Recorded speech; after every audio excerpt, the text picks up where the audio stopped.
Sounds fun. That sounds great. Welcome to the show, Joe Girard. How you doing, man? I'm doing all right, man. Just couldn't get my microphone and stuff to work, but what's up, man? I'm happy to have you. I mean, you were my very first guest on Brand DIY. That's But that good. was like it was so kind of by the seat of the pants. I don't even remember what we talked about. I think it was just about trying to get my system to work. Yeah, I think that's pretty much all we did. Is you just come to me and you want free advice, so that's All I perfect. wanted was free advice. I wanted to bring you back because Brand DIY is starting to take off. We got, You're doing awesome, man. It looks great. well, it's like I thought it was just my mom and my dog was watching, but now there's actually more people watching, and people are actually contributing, and I've got a Thursday session now. Ursula, who is your sweetie, she was Yep. on the very first Thursday as a Brand DIY entrepreneur in the hot seat, so that's happening. And we're getting, I mean, one of my people now, she was a famous creative director. When I announced the post, we got like 5,000 people clicking on it, and it's crazy. So That's it's awesome, all man. good. I love it. Exactly. So a little bit of context for those of us, for those Brand DIYers who don't know, I've known Joe for a couple of years. We met at Royal Roads University. We were both teaching and doing workshops where we were evaluating students' business plans. And we got together and we started working together. Joe is a sales and performance professional. So he trains people, he builds systems for them to boost their sales. He got a ton of experience working with companies like Sprott College, where he basically took them from zero to hero. And now you are actively engaged in building courses. I've gone through one of your courses. I know people who have done it, and it's a huge benefit to everyone. But the point of the whole conversation is I want to have you here so that we could talk about the importance of tapping sales to give you insight on brands. Sure. So, you got anything to say about that or That was nothing? the intro. You done? That was Yeah, all the man. intro. Yeah, I do have. I have something to say. I love what you're doing, by the way. Because I really think like you're doing exactly that. You're using the brand to tap into sales, and really, if you think about all this stuff, everything's just a conversation, right? And you and I've done a lot of work on exploring feedback loops. And that's, I think, where most people struggle. So we can use all the conversation around marketing, branding, sales, ops, biz dev, product development, research, HR. It's all just conversations, and there needs to be some kind of a feedback loop to make sure that we're constantly focusing on improvements. I think too many people operate in silos. They live in their bubbles, and especially you weirdos in marketing, you guys, think that you know what your customer wants often, and will build something and then just jam it down the throat of sales. Vice versa, sales goes out and just does whatever the hell they want and then blames marketing when the leads aren't right. They blame their bad managers, they blame everything, when it's usually a performance thing, and they're not focused on either understanding their numbers or going and getting those feedback loops. And so I think, one of the big things, I've just been working with a client. We just finished sort of phase one, and I was helping them more on the marketing side. And we were doing work on, say, like they have I think 30 locations. They're building lead magnets. We're doing stuff where we're bringing people in to be more aware of their brand, catching that attention, doing stuff, because what they were doing is they were just doing ads that were going right to cold traffic, trying to get people to book appointments. And their conversions, obviously, were like 1.8% on those ads. They were spending a ton of money on that. So we were building some tools, some warm-up sequences, some ways people could engage with the brand ahead of time. Now, that was all on the marketing side, where we're saying, okay, let's set up these systems, because that's one thing I work a lot on, is the systems and the software, the process.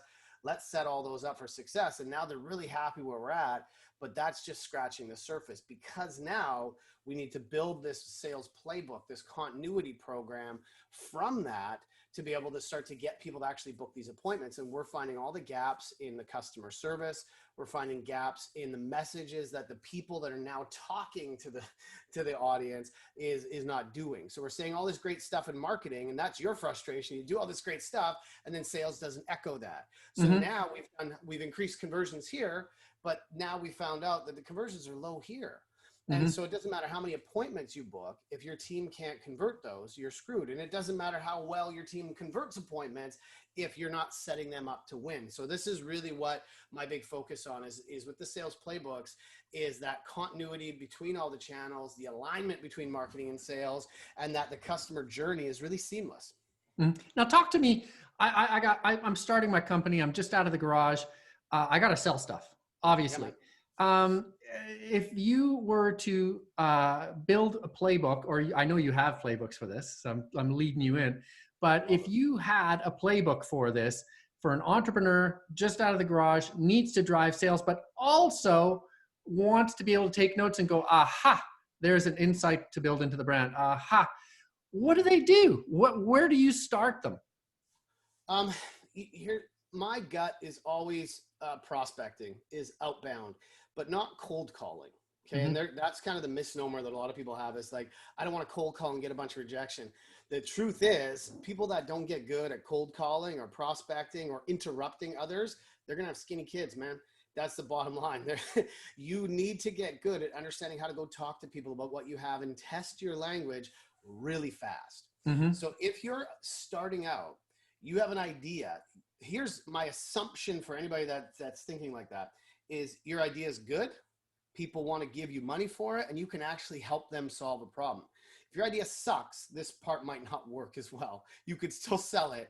So I'm saying, if you don't have a lemon that you're sitting on, you're going out and you can actually help serve people. First thing you got to do is go talk to them. You got to say, hey, here's what I'm thinking about. So one of the things you can do is you can set up even just a simple landing page or a document, some kind of thing. And you got to ask yourself what's in it for me? What's in it for that person, that when you go out and do outreach, you can go out and say, hey, I got something cool I want to talk to you about. You know, one of my friends, Mark Firth, he does a lot of stuff on LinkedIn. And the thing I like that he talks about is the intercom of the building, rather than focusing on your elevator pitch. And I'm building this big prospecting course right now. And one of the things is that, rather than saying, how do I build my elevator pitch? You got to think, how do I first get in the building? How do I get to like, I call it a buzzer beater. How do you get past saying, hey, can I come in and talk to you? That's what most people are screwing up. They think the elevator pitch is what matters. That you have to be able to get good at disrupting, at interrupting people's patterns, because nobody wants to talk to you. Nobody wants to really hear what you have to say unless they know something's in it for them. So outreach, messaging, we have lists of people in our Facebook and our LinkedIn. And if we go out and just pitch our product, the features and benefits, and just the data, you're going to get slapped in the face. But if you go out and say, hey, if you personalize this message, you go out and if I reach out to you, Mark, and I say, hey, I've got something for you. Now I know you're in this space where you're doing marketing and you're trying to build your brand. You've got some Facebook Lives, you've got an audience. I'd be really curious how you're converting that audience and what you're doing into actual sales. And I'd love to talk to you because I got some ideas I want to run by you. What's the likelihood we're gonna have a conversation about? 100%. Right? So if you reach out to, and that was just off the top of the dome, baby. But if you are thinking about starting your business, whatever it is, you should lead with going and talking to people. Now there's this new, sales 2.0, which is all about inbound leads and doing marketing and funnels and all that stuff. That is a part of a process you can build, but you really need to take a balanced approach where you're going out and combining your outreach and prospecting with some inbound. The people that are focusing just on inbound and waiting for, their contacts to emerge and all this stuff to happen are going to lose. If you want to get speed to cash, speed to business, you got to do the hard work that makes it look easy, which is doing outreach. Now, you hit on something right at the very beginning where you talked about, if you got a good product, you got to be able to ring the buzzer and get people's attention, disrupt them. If you don't got a good product, and to me, that's a fundamental thing where sales should be talking to brand. Because if you got a crap product, that's what we did in the 80s. We launched really loud. We launched the Pontiac Aztec, the worst SUV ever. And it was terrible. We launched Roots Air. I launched Roots Air. I sank an airline in 6 weeks. Yay. So we launched shit product, and when they didn't work, do you have that as a landing page somewhere? Yeah, exactly. I've got many landing pages like that. But we launched lousy product and put more advertising behind them to keep pushing them over the line. They were zombies. But sales, if you're going and promoting a product and you're getting the door slammed in your face, that might be the very first brand insight. Partly. there's a book called Challenger Customer. It's a follow-up from Challenger Sale. Mhm. And there's an example in there by a company called Dentsply. And they sell dental equipment, drills and stuff like that. And they had this brand new drill that was all wireless. And so they would have no cords, and it would go in and go in with no wires. And all the salespeople were going out trying to sell this thing. And they were getting the door slammed in their face. The product was good. So I just want to make sure people are aware of that. If you're not getting results, it's not because the product's bad, right? But it might be. But I think most of the time, if you've been able to get $1 from your customer and help them at least once, your product's fine. But they were finding is they were leading with the product. You're leading with your product, leading with your features, leading with, hey, I want to sell you this cordless drill or this for the teeth. They're going to say, hey, what we have is good enough. And thanks, but that seems awesome, but it's not for us, or check back in 6 months. It's like, please F off. That's basically what you're getting. Mm-hmm. What we need to be thinking is not how to lead with our product, but how to lead somebody to the product. And so in order to do that, what they found, and this is something we teach all the time, is what's the real problem your customer has? What's that hair on fire problem? And in the dental industry, I think we talked about this before. What's the one thing that really makes that dental office work? Do you remember? I don't remember. The hygienist.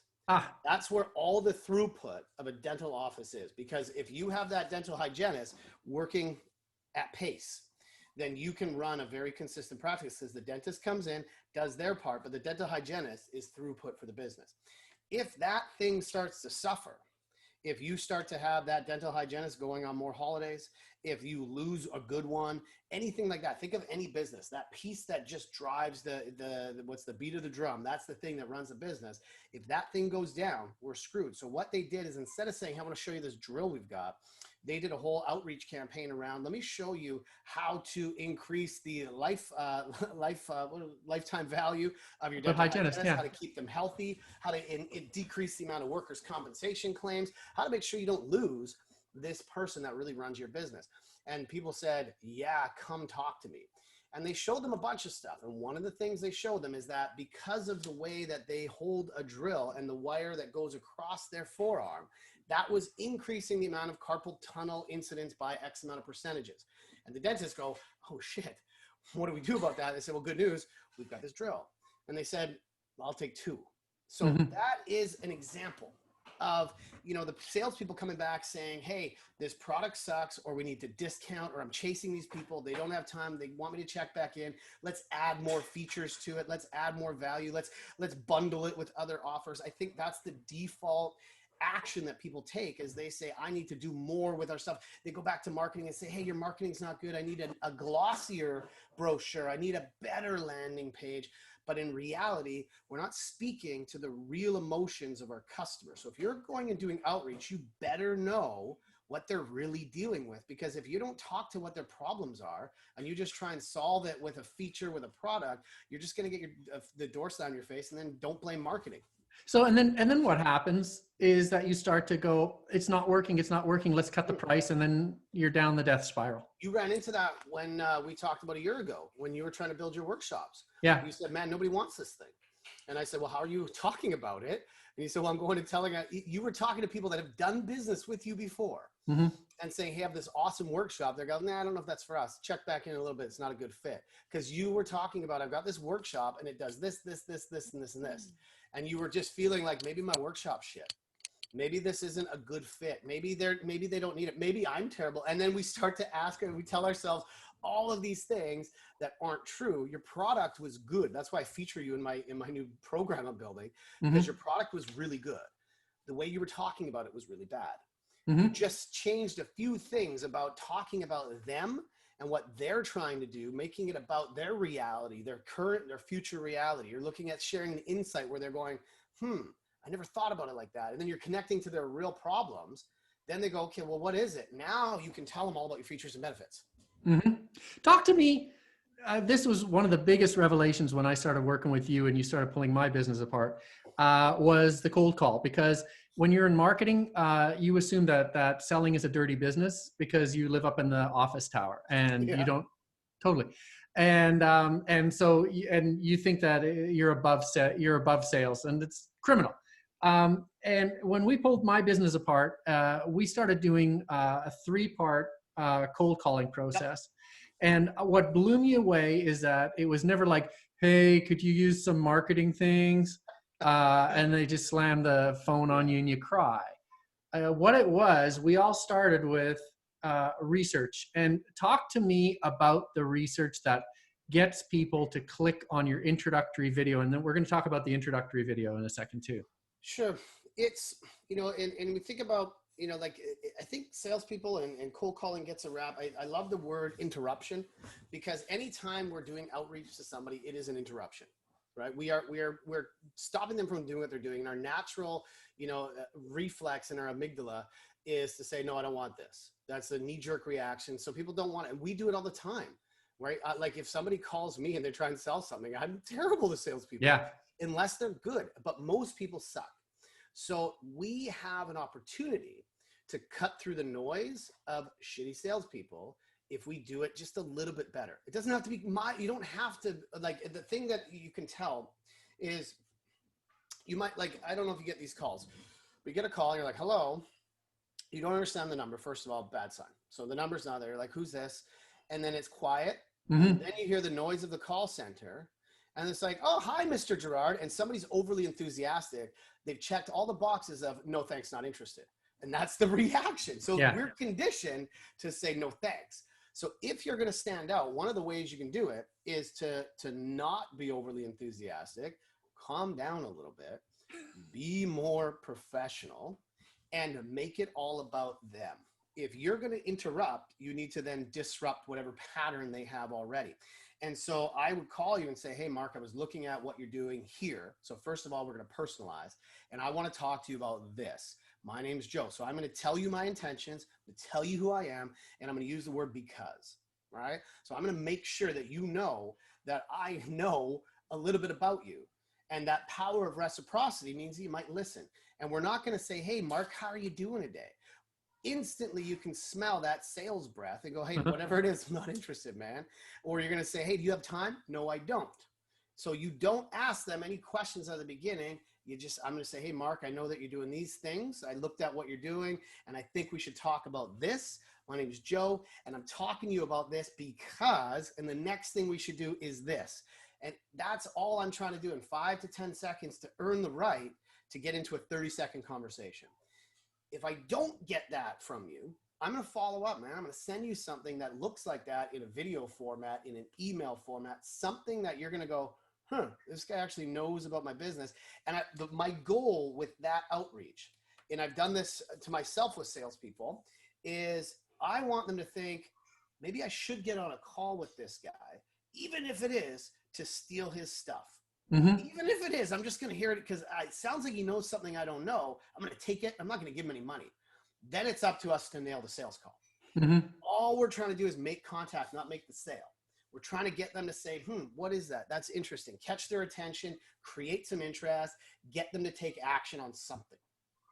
And that's the outreach. So we can do it in multiple stages. We do a 30-day outreach strategy, but if we do the research and we know something about them and we can get them to go, and we don't sound like everybody else, we got a chance to nail this thing.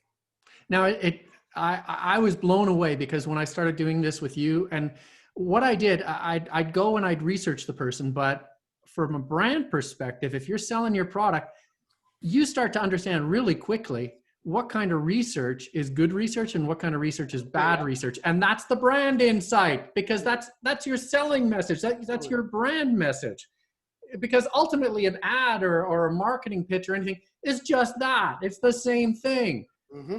But most people just go, no, it's not the same as a cold call. Yeah, it is. It's the ultimate cold call.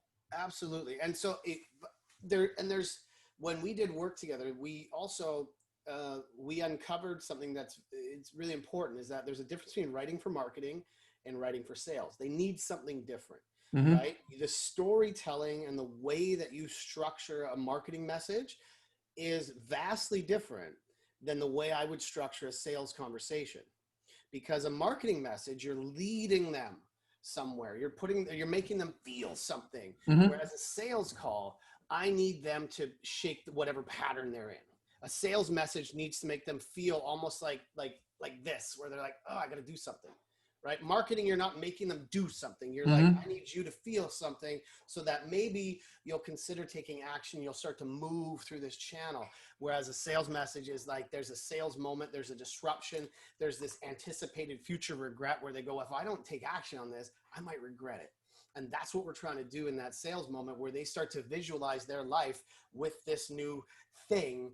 And they go, man, I shouldn't pass this up. Maybe I should just take a step. That's what sales messaging should do. Now, I want to respect your time. I want to leave people with 3 things entrepreneurs can do. I mean, the first to me, obviously, is recognize that every time you make a sales call, you're actually getting brand insights. So you're doing double duty if you're listening as hard as you should be listening. Yep.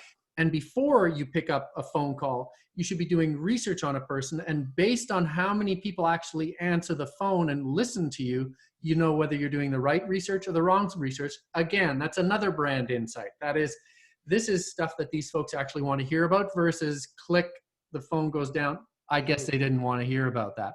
You talk a lot about features and benefits, which is totally a brand insight thing. If you lead with features and benefits, don't expect a lot of people to pick up the phone because it's all about you and not about what they're feeling. Now, I want to ask you, is there anything else that somebody should be thinking about when, like a 1, 2, 3 thing that they're about to do some selling, and they should also be taking notes about what their brand should be? Yeah, well, just in piggybacking what you're saying there is, the first thing I look at is your website and any copy, anything that's going out to your customer, that's customer facing. Count how many times you say I or we versus you.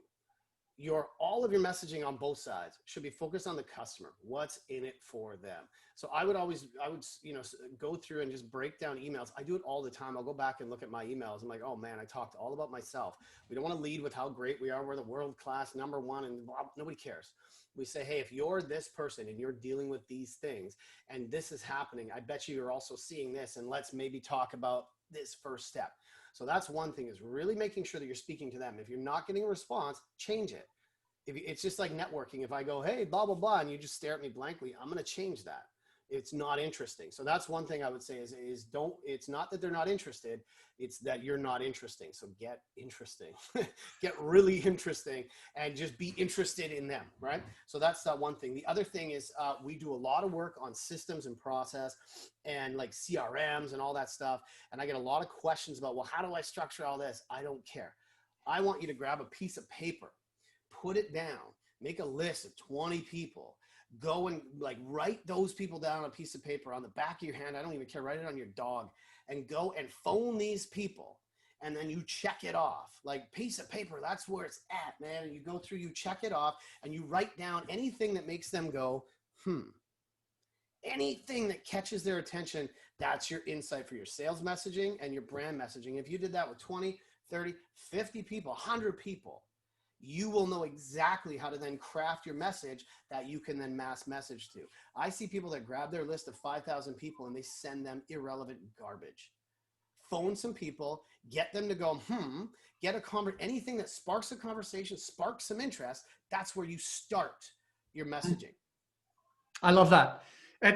And that's exactly the same thing that I do with all my clients. I start by talking to all their people, find out what turns them on, what turns them off, what they see in the product. Yeah, and but but that's so basic. But there's hugely valuable. I think that's the whole thing. That's why business books are successful, is because it's the same message over and over that everybody ignores every time. Yeah. That's why it's easy to build courses now. All the stuff's out there. It's all out there. Just repeat it. Put a different color on it. Here's the key, man. You got to take action. Yeah. This is the one that, that's probably my biggest tip, is that everybody wants to make lists. Everybody wants to make processes. Everybody wants to spend all the time building funnels, building marketing, building their CRM because it's safe. Mm-hmm. Where it's not safe is opening yourself up for rejection. The bottom line, nobody wants you to call them. Nobody wants you to interrupt them, but you have to if you want to scale. If you want to grow, you have to be good at understanding people don't necessarily want to talk to you, but that's okay. Some people are going to be weird. It's just, you don't get weird. You Mm-hmm. go out and be interesting, make it about them, and you will get response. I read an article. Was a guy who's talking to, actually, Jeb Blount is a really good guy on prospecting. And he said he had this guy who was all about social selling. So LinkedIn, I'm getting contact requests, this and this, and I'm blowing up on all this social media. He said, well, how many deals did you get? Well, I didn't, because we're laying the groundwork. And he's like, well, I grabbed a list of 20 people and I got 3 deals. That's the truth of what this is. You, like, I know that if I want to increase sales, make some phone calls. Mm-hmm. I'm not going to be a douchebag about it. I'm going to go and call people and say, hey, I know you're dealing with this, this, and this, and this. I got something I'm excited to tell you about. You got to be genuinely excited, and you got to do the work. Awesome, man. Now, folks want to get a hold of you. I will put links on the story, but as well, you're building a whole bunch of new stuff. You're building new courses. They're going to be dropping soon. Yeah, well, they're pretty much live. I've got so I'm, my business is changegrowachieve.com. You can see that. I also have a Sales Hero Academy. That's more of a membership. I'm putting a bunch of courses in there. But on my site, we've got Sales Playbook Project is the one. The course is live right now, and it's actually of early access. And so what I'm doing, I haven't built any of the marketing stuff for it yet, but the course is there, and it's like 90% finished. All this stuff we're talking about, we've got courses on prospecting, how to build your brand, how to build your offer, your messaging, email templates, everything's in there. And because it's still not ready to launch, we're doing a discount of like 25% off that course. So it's pretty exciting what we've got in there so far. I've got a couple members that are just cranking it and they're using it already. So it's live, salesplaybookproject.com. It'll redirect you where you Okay, well, I'm going to let you put that in when I post this video up, and I'm going to make sure that you get notified, tagged, and then you can throw that right in there. Yeah, man. This is good. And I love, we're going to be doing a course, Brand to Sales, which is that's you and me. Talked about. That's you and me, baby. That's the big thing about all of this, is the alignment between branding, marketing, and sales, so that we can serve our customers. So I love this, man. Yay. All right. Go have a life. See ya.